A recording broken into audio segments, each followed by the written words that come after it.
Sunday ശാലോമിലേക്ക് സ്വാഗതം. ഞാൻ Jose John Mallikassery.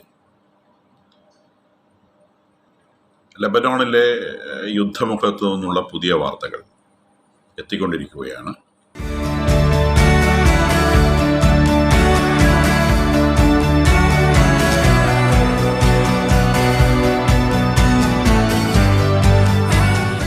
Lebanon സമയം രാവിലെ 3:30 മണിക്ക് കഴിഞ്ഞ രാത്രിയിൽ ഇസ്രായേൽ ഹിസ്ബുള്ളയുടെ ബെയ്റൂത്ത്, കിഴക്കൻ ബെയ്റൂത്തിലുള്ള ആസ്ഥാനത്ത് വളരെ വലിയ ഒരു ആക്രമണം നടത്തി എന്നുള്ളതാണ് ഏറ്റവും പ്രധാനപ്പെട്ട വാർത്ത.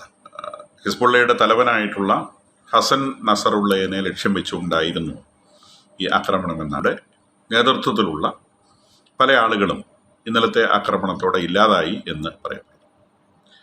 വാസ്തവത്തിൽ അതിനേക്കാൾ പ്രധാനപ്പെട്ട വാർത്ത എന്ന് പറയുന്നത് ബെഞ്ചമിൻ നെതന്യാഹു UN ജനറൽ അസംബ്ലിയെ അഡ്രസ് ചെയ്തു എന്നുള്ളതാണ്. വെള്ളിയാഴ്ച രാവിലെ അദ്ദേഹം UN ജനറൽ അസംബ്ലിയിൽ പേഴ്സണലായി പോവുകയും ലോകത്തോട് ചില കാര്യങ്ങൾ സംസാരിക്കുകയും ചെയ്തു. അദ്ദേഹം പറഞ്ഞത് അവർ നടത്തുന്ന യുദ്ധം ആത്മരക്ഷയ്ക്ക് വേണ്ടിയുള്ള യുദ്ധമാണ് എന്നാണ്. അതുകൊണ്ട് തന്നെ ലോകത്തിലെ അമേരിക്ക അടക്കമുള്ള രാജ്യങ്ങൾ 3 ആഴ്ചത്തേക്കെങ്കിലും വെടിനിർത്തൽ നിർത്തണം എന്ന ആഹ്വാനം നൽകുമ്പോഴും തങ്ങൾക്കത് സ്വീകരിക്കാൻ സാധിക്കുകയില്ല. കാരണം തങ്ങൾ നടത്തുന്ന ഈ യുദ്ധം ആത്മരക്ഷയ്ക്ക് വേണ്ടിയുള്ള യുദ്ധമാണ്. പിന്തിരിഞ്ഞു നിന്നാൽ തങ്ങൾ തകർക്കപ്പെടും. അതുകൊണ്ട് തങ്ങൾക്ക് പിന്തിരിയാൻ നിവൃത്തിയില്ല. രണ്ടാമത് അദ്ദേഹം പറഞ്ഞ കാര്യം ഞങ്ങൾ വിജയത്തോട് വളരെ അടുത്ത് കഴിഞ്ഞു എന്നുള്ളതാണ്. അപ്പം അതിൻ്റെ ഒരു സൂചനയായിട്ട് നമ്മൾ കാണുന്നത് ലെബനോൻ്റെ അതിർത്തിയിലേക്ക് ഇസ്രായേലിൻ്റെ കരസൈന്യം വലിയ തോതിൽ തയ്യാറെടുപ്പുകൾ നടത്തിയിട്ടുണ്ട്. അതായത് അവർ കരയുദ്ധത്തിന് തയ്യാറെടുക്കുന്നു എന്നാണ് മനസ്സിലാവേണ്ടത്. ഇപ്പോഴവർ യുദ്ധം ചെയ്യുന്നത് അല്ലെങ്കിൽ ഫൈറ്റ് ചെയ്യുന്നത്, ആക്രമിക്കുന്നത് എയർ സ്ട്രൈക്കുകൾ വഴിയാണ്. വളരെ മോഡേൺ ആയിട്ടുള്ള എയർക്രാഫ്റ്റുകളാണ് ഇതിന് ഉപയോഗിക്കുന്നത്. ലോകത്തിലെ തന്നെ മോസ്റ്റ് മോഡേൺ എന്ന് വിശേഷിപ്പിക്കുന്ന അമേരിക്കയുടെ F-35, നമ്മളുടെയൊക്കെ F-16 ഒക്കെ ഉള്ള കാര്യം നിങ്ങൾക്കറിയാവുന്ന വിചാരിക്കുന്നു. അതിൻ്റെ ഓരോ വേർഷൻസായിട്ട് അപ്ഗ്രേഡ് ചെയ്ത് വരും. അപ്പം ഇസ്രായേലി വളരെ പ്രധാനപ്പെട്ട 5 ടൈപ്പ് ജെറ്റുകളാണ് അവർ ഉപയോഗിക്കുന്നത്. അതിലവർ പ്രധാനമായും ഇത്തരം ടാർഗറ്റുകൾക്ക് വേണ്ടി പ്രത്യേകമായി ഡിസൈൻ ചെയ്തിട്ടുള്ള F-35I എന്ന് പറയുന്ന ഒരു വിമാനമാണ് ഉപയോഗിക്കുന്നത്. അത് I എന്നത് ഇസ്രായേലിനെ സൂചിപ്പിക്കുന്നു. F-35 എന്ന് പറയുന്ന അമേരിക്കൻ വാർപ്ലെയിൻ, അമേരിക്കയിൽ നിർമ്മിക്കുന്ന വാർപ്ലെയിനിൽ ഇസ്രായേലിൻ്റെ യുദ്ധത്തിന് വേണ്ട പ്രത്യേക സംവിധാനങ്ങൾ ഘടിപ്പിച്ചിട്ടുള്ളത് കൊണ്ടാണ് അതിനെ F-35I എന്ന് വിളിക്കുന്നത്. നമുക്കറിയാവുന്ന പോലെ ഫൈറ്റർ ജെറ്റുകൾ എന്ന് പറയുന്നത് സാധാരണ വിമാനങ്ങളല്ല. അത് സൂപ്പർസോണിക് വിമാനങ്ങളാണ്. ഏകദേശം 3000-3500 കിലോമീറ്റർ വേഗതയിൽ അവയ്ക്ക് സഞ്ചരിക്കാനാവും.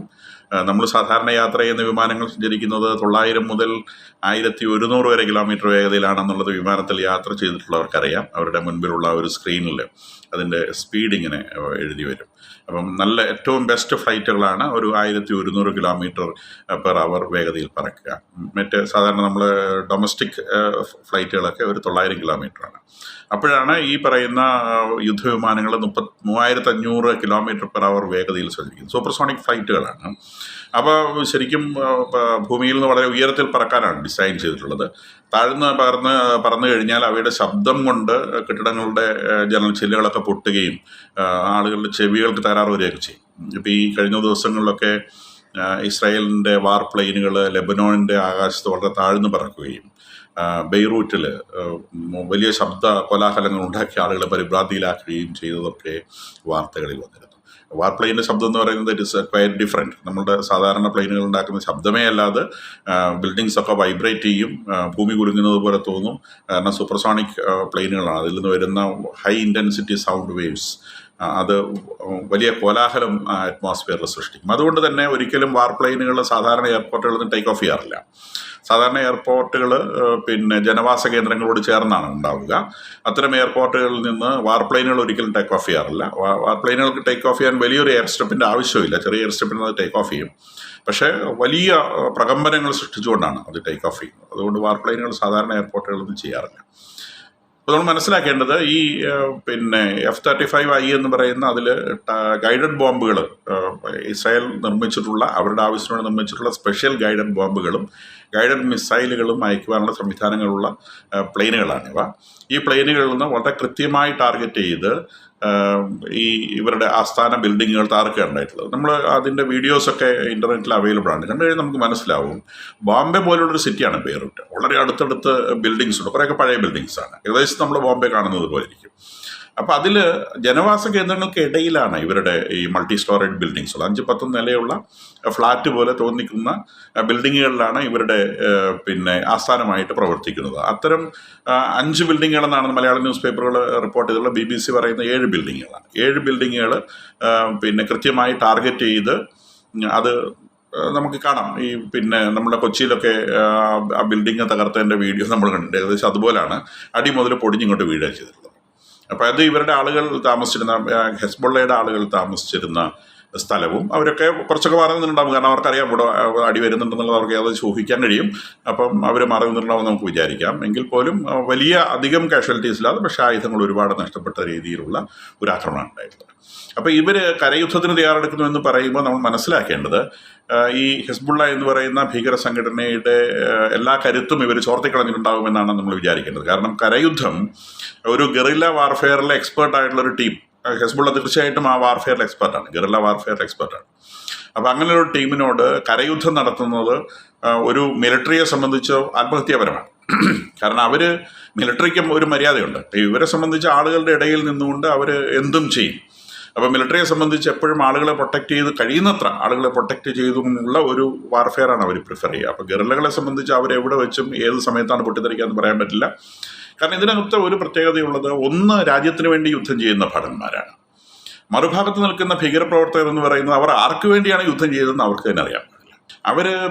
അവർ സ്വപ്നം കാണുന്ന ഒരു സ്വർഗ്ഗരാജ്യത്തേക്ക്, അവിടെ അവർക്ക് എന്തൊക്കെയോ ശാരീരികമായിട്ടുള്ള ബെനിഫിറ്റുകൾ കിട്ടുമെന്ന് അവർ വിചാരിക്കുന്നു. ആ സ്വർഗ്ഗരാജ്യത്തേക്ക് എത്തിപ്പെടുക എന്നുള്ളതാണ് അവരുടെ ലക്ഷ്യം. സ്വർഗ്ഗരാജ്യത്തേക്ക് എത്തിപ്പെടണമെങ്കിൽ ഏറ്റവും എസെൻഷ്യൽ ആയിട്ടുള്ള ആവശ്യം മരണമാണ്. അപ്പം മരിക്കുക എന്ന ലക്ഷ്യത്തോടെ വരുന്നവരാണ് അവർ. അല്ലാതെ യുദ്ധം ചെയ്ത് വിജയിക്കുക എന്നുള്ളതല്ല അവരുടെ ലക്ഷ്യം. അവരുടെ ലക്ഷ്യം ഒന്ന് മരിച്ചു കിട്ടുക എന്നുള്ളതാണ്. അപ്പോൾ ഈ പറയുന്ന പ്രവർത്തനത്തിൽ അവർ വിചാരിക്കുന്നത് അവരുടെ മതത്തെ രക്ഷിക്കാനാണ് അവരങ്ങനെ ചെയ്യുന്നതെന്നുള്ളതാണ്. മതത്തെയും ദൈവത്തെയും രക്ഷിക്കാൻ. സാധാരണ മനുഷ്യരൊക്കെ, അതിപ്പോൾ ഏത് മതത്തിൽപ്പെട്ട മനുഷ്യരാണെങ്കിലും വിചാരിക്കുന്നത് അവരെ സംരക്ഷിക്കുന്ന ആളാണ് ദൈവം എന്നാണ് വിചാരിക്കുന്നത്. ആ ദൈവത്തെ സംരക്ഷിക്കുന്നത് ഞാനാണെന്ന് വിചാരിക്കാനുള്ള ഒരു അഹങ്കാരമൊക്കെ ഉണ്ടല്ലോ. അല്ലെങ്കിൽ ഞാൻ സംരക്ഷിച്ചിട്ട് നിൽക്കുന്ന ഒരു ദൈവത്തെ ഞാൻ ആരാധിക്കുക എന്ന് പറയുന്നൊരു സംഗതിയില്ല. അങ്ങനെയൊക്കെ വിചാരിക്കുന്ന മനുഷ്യരാണ് ഇവർ. അപ്പോൾ ഇവരെ ഈ ഭീകര പ്രവർത്തകരെന്ന് പറയുന്നവർ അത് ഒരു മതവും പഠിപ്പിക്കുന്ന കാര്യമാവാനുള്ള സാധ്യതയില്ല. അപ്പോൾ അതിൽ നിന്ന് ഇവർ ഊർജം ഉൾക്കൊണ്ട് എങ്ങനെയെങ്കിലും ഒന്ന് മരിച്ചാൽ മതി ഈ ഒരു പ്രവർത്തനത്തിനിടയിലൂടെ, അല്ലെങ്കിൽ അവർ വിചാരിക്കുന്ന ദൈവത്തിന് വേണ്ടിയുള്ള പ്രവർത്തനത്തിനിടയിലൂടെ മരിക്കപ്പെട്ടാൽ ഒരു കറയുമില്ലാത്ത ആളായി നേരെ സ്വർഗ്ഗരാജ്യത്തിലെത്താമെന്നും, അപ്പോൾ സ്വർഗ്ഗരാജ്യത്തിൽ അവർക്ക് വെച്ചിട്ടുള്ള ബെനിഫിറ്റുകൾ അത് ഒരു അണുപോലും ചോർന്നു പോകാതെ പൂർണ്ണമായും ലഭിക്കുമെന്നും വിചാരിച്ചുകൊണ്ടാണ് യുദ്ധത്തിൽ ഏർപ്പെടാൻ വരുന്നത്. അപ്പോൾ അവരെ സംബന്ധിച്ച് വിജയം എന്നുള്ളതല്ല ലക്ഷ്യം, അവരെ സംബന്ധിച്ച് മരണം എന്നുള്ളതാണ് ലക്ഷ്യം. അപ്പോൾ അത്തരം ഒരു സേനയോട് യുദ്ധം ചെയ്യുമ്പം എടുക്കേണ്ട ടാക്ടിക്സ്, കാരണം അവർ മരിക്കാൻ തയ്യാറാണ്. ബാക്കി ഏത് മനുഷ്യൻ യുദ്ധം, ഇപ്പം നമ്മുടെ പട്ടാളക്കാർ തന്നെ ആയിക്കോട്ടെ, യുദ്ധമുഖത്ത് നിൽക്കുമ്പോഴും അവൻ്റെ രാജ്യത്തിന് വേണ്ടി, അവൻ്റെ സഹോദരന്മാർക്കും സഹോദരിമാർക്കും വേണ്ടി, അവൻ്റെ ഭാര്യയ്ക്കും കുഞ്ഞുങ്ങൾക്കും വേണ്ടി, അവർക്ക് സുരക്ഷിതമായി ജീവിക്കാനാണ് അവൻ യുദ്ധം ചെയ്യുന്നത്. അവൻ്റെ രാജ്യത്തെ ഓരോ പൗരനെയും അവൻ അമ്മയായും സഹോദരിയായും അവൻ്റെ ബന്ധുവായും കണ്ടുകൊണ്ട് അവൻ്റെ രാജ്യത്തിൻ്റെ അതിർത്തികൾ സംരക്ഷിച്ച് അതിനകത്തേക്ക് വേറൊരു ഫോഴ്സ് കടന്നു വരാതിരിക്കാനാണ് അവൻ യുദ്ധം ചെയ്യുന്നത്.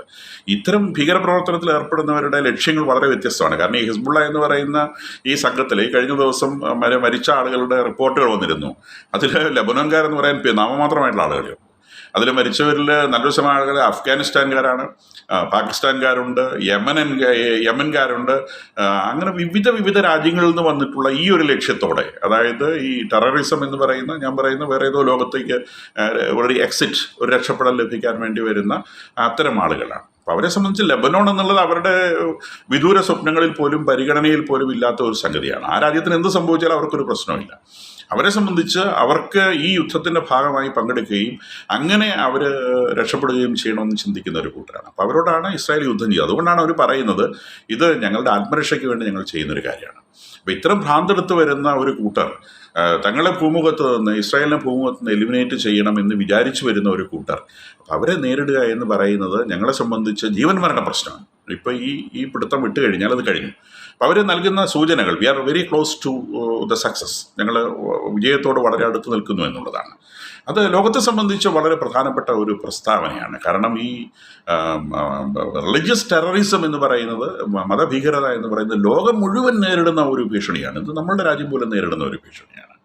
അപ്പോൾ അവിടെ ഇതിൻ്റെ തല എന്ന് പറയുന്നത്, ഇത് ഡെവലപ്പ് ചെയ്ത് വന്നത് ഈ ജൂതന്മാരെ എതിർക്കുക എന്നുള്ള ഒരു ചിന്തയുമായിട്ടാണ് ഇത് ഉയർന്നു വന്നത്. ഇന്ന് അതിന് അങ്ങനെ ലക്ഷ്യങ്ങളൊന്നും, ലോകത്ത് എവിടെ പോയും ആളുകളെ കൊല്ലുക എന്നുള്ളതാണ് ഇപ്പോഴത്തെ ലക്ഷ്യം. അപ്പം ഇതെങ്ങനെ തുടങ്ങിയോ, എന്തിനു വേണ്ടി തുടങ്ങിയോ, അവരുടെ ആ ഒരു ടാർഗറ്റിൽ വെച്ച് അവരെ തകർക്കാൻ കഴിഞ്ഞാൽ, അവരെ ഇല്ലാതാക്കാൻ കഴിഞ്ഞാൽ, അല്ലെങ്കിൽ ഇസ്രായേലിനെ എതിര് നിൽക്കുന്ന ഈ ഹമാസ് ഭീകരരെയും ഹിസ്ബുള്ള ഭീകരരെയും തൂത്ത് തുടച്ച് കളയാൻ കഴിഞ്ഞാൽ ലോകത്തിലെ സർവ്വ ഭീകര പ്രസ്ഥാനങ്ങളുടെയും തലക്കടിയേറ്റത് വരും. അതോടെ ലോകത്തിലെ ഭീകര പ്രസ്ഥാനങ്ങൾ മുഴുവൻ പത്തി താഴ്ത്തും. അവർ തീർന്നു കഴിഞ്ഞാൽ ലോകത്തിലെ മുഴുവൻ ഭീകര പ്രസ്ഥാനങ്ങളും, യൂറോപ്യൻ രാജ്യങ്ങളിലും, എന്തിന് അമേരിക്കയിൽ പോലും ഇന്ന് ഭീകര പ്രസ്ഥാനങ്ങൾ ആക്റ്റീവാണെന്ന് പറയുന്നു. അപ്പം നമ്മുടെ രാജ്യത്തും ഇത് വളരെ ആക്റ്റീവാണെന്നുള്ളത് നമുക്കറിയാവുന്ന കാര്യമാണ്. അപ്പോൾ ഇത് ലോകത്തിലെല്ലായിടത്തും ഭീകര പ്രസ്ഥാനം തകർക്കപ്പെടുവാൻ ഈ ഹിസ്ബുള്ളയുടെ പരാജയം നിശ്ചയമായും സഹായിക്കുമെന്നുള്ളത് ലോകത്തിന് പ്രതീക്ഷ നൽകുന്ന ഒരു വസ്തുതയാണ്. അപ്പോൾ അതോടെ ലെബനോനെ സംബന്ധിച്ച് രക്ഷപ്പെടും. ഇപ്പോൾ ഇതിൽ നമ്മൾ നേരത്തെ പറഞ്ഞ കോമ്പിംഗ് ഓപ്പറേഷൻ എന്ന് പറഞ്ഞൊരു പരിപാടിയാണ്. കോമ്പിംഗ് ഓപ്പറേഷൻ എന്ന് പറഞ്ഞാൽ ഈ തലയിൽ പേനെ പിടിക്കുമ്പോൾ ചീപ്പ് കൊണ്ട് പേനെ പിടിക്കുന്ന പോലത്തെ പരിപാടിക്കാണ് കോമ്പിംഗ് ഓപ്പറേഷൻ എന്ന് പറയുക.